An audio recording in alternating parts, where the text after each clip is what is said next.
Well, I remember when I first set up my consultancy, and suddenly I had to do all this stuff that I'd not done before. And I mean, I can do most things, to be fair, but I suddenly started realizing that I needed really good quality people I could outsource to, so that my time could be best spent doing what I do best. And then I started looking for people. So how about you, Mr. Crabb? I think I've always, since I've been a coach, realized I needed a team. However, I've not always had a team. I've always had like a wingman or a buddy, so some of you know Sarah and I used to work together. A couple of other people have worked with me. So Sue worked with me. I've got a business development manager. So I've always had like a wingman, someone there to bounce ideas. So I've never been completely solo. Before I got into coaching, I always had a team. So I even had my own PA. There was always a department and someone running a department. But as soon as I got into NLP and coaching, I kind of got rid of all the businesses, sold all the businesses. I was on my own. And there was actually something really refreshing about not having to pay a wage bill every month to start. Okay. It's bizarre thinking, actually. It's illogical. It's a bit like going, oh no, I've got a really big tax bill. Wonderful. It means you've earned a load of money. Yeah. Oh no, I've got a really big wage bill. Well, hopefully if you've got it all right, it means these people are generating income and earning you profit. Yeah. Yeah. But I went into this place again, oh, thank goodness I don't have anyone around me. I've got no one else responsible for me that I'm responsible for. And it's the first time for probably decades that had happened. And I stayed in that place for probably about 10 years, I guess, where I didn't really outsource much. Accounts, yes, financials, legal stuff, yeah. But in terms of doing any work, any supportive work like marketing, or even admin type processes, I guess a bit like you, I can turn my hand to everything, and actually I like that. But I actually realized that for me that's a blind spot as well, which I'm very much aware of, that because I can turn my hand to everything and anything if I really want to, because the answers are all out there for everything, aren't they? YouTube now is the solution to absolutely every question. That it's easy to get caught up enjoying something where you're not really getting maximum value from your time. So when did I really realize I needed a team? I tell you what, there's something I really realized I need a team when I realized that my role is to provide maximum value to people. Yeah. Exactly. I got to a point where I was doing stuff because, I can do accounts and there's loads of things I can do. And then suddenly I was finding I was turning away clients because I was doing the accounts. Well, why am I doing this when that person can do it much better than I can? And I can actually bring something in rather than sit there battling over spreadsheets and double entry bookkeeping. Yeah, but I love a good spreadsheet. I know you do. I know you do. Spreadsheet. I wonder if I can. What happens if I do this? I love that. So one thing I really just calibrate to is if I'm really enjoying something, that's great. But does it help me to actually get things out there? To me, that's the real test. Is it because I can enjoy it? That's intrinsic. But if it doesn't go out there, then that's just about my ego enjoying it. So I keep reminding myself to need a team, and I'm building a team around myself, and we're building a team around us.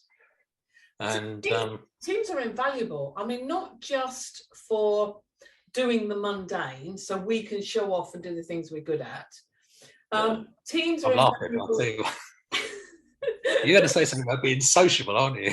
No, I'm not, because you're not sociable. Sociable, yeah. You're not sociable. So no, I'm not. I'm sociable sometimes, but not always.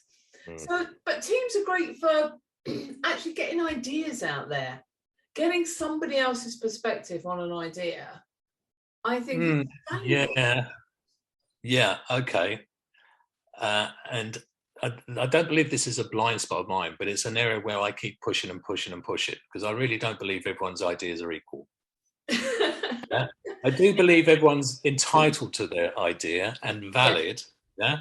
But what is it? Every idiot's entitled to their opinion. Yeah. Well, no, So I do have a blind spot. I do have a blind spot because I have to value the other person's opinion. yes. Yeah. That's my caveat, is I need to value their opinion and then I can bounce ideas off of them.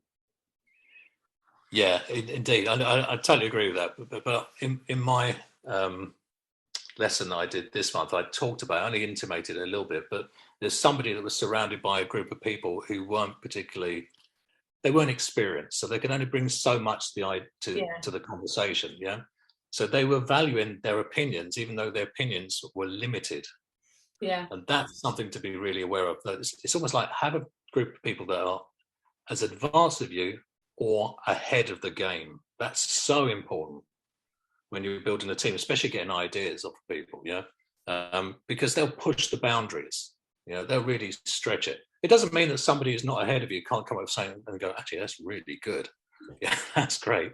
But quite often they can share ideas that are still capped and limited by their own experience. So, you know, and I think that leads into the next question here, which says, what tests would you put into place to ensure you're surrounded by excellence? Great question. That's a good question, because we do need the people. I'm going to have to put the dog out in a minute. Come up here so people can see you. Come here.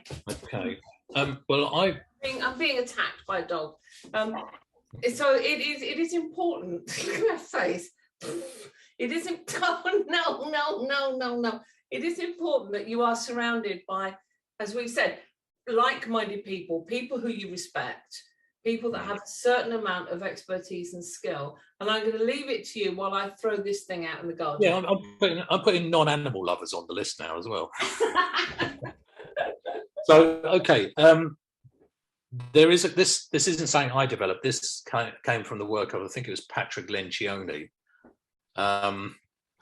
And I've seen this model used by other companies, big companies, who one of their key ways to grow their business is to acquire other companies. Okay. So what they do is they acquire other companies in order to grow their lists and to expand their businesses. And they go in buying these companies super, super cheap because they don't have processes in place. And it's a great way to really exponentially grow the value of your business. One of the keys to this is getting the right people in place, yeah, right team members. And so the criteria they use are hungry, humble, smart. Okay, hungry, humble, smart. So they use this, and I think it comes from Patrick Lencioni, and I've used this with some of my clients where we've looked at the recruiting. Because to grow a business, and one of the stats I've used in the lesson was 76% of companies can't grow because they've got the wrong staff. You've got to recruit the right staff. Who are the right staff? Well, they're people that are hungry, humble, and smart.